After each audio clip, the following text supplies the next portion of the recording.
இந்த வீடியோவில் இதை பேசி உன் சேனலில் போட்டு அதுக்கு இவ்வளோ பணம் அப்படின்னு சொல்லி கொடுத்துருவாங்க.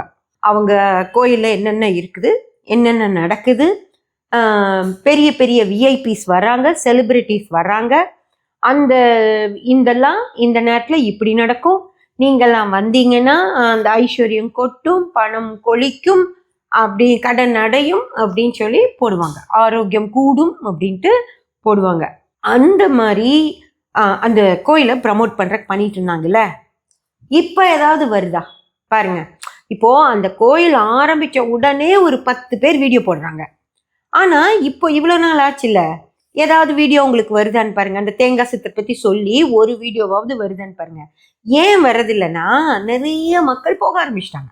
மாத வருமானம் இவ்வளோ வரணும் அப்படின்னு வச்சுருப்பாங்கல்ல, அதை அவங்க ரீச் பண்ணிட்டாங்க. சரியா? இன்னும் எதுக்கு செலவு பண்ணணும்? திரும்பி இவங்களையெல்லாம் கூப்பிட்டு பணம் கொடுத்து அவங்களெல்லாம் திரும்பி பேச வச்சு எதுக்கு பண்ணணும்? நல்ல கூட்டம் போயிட்டுருக்கு. அவங்களுக்கு எவ்வளோ வரணும்னு நினைக்கிறாங்களோ அது வந்துட்டு இருக்கனால அவங்க அதை இப்போ யாரையும் கூப்பிடுறதில்ல, வீடியோ போடுறதில்ல.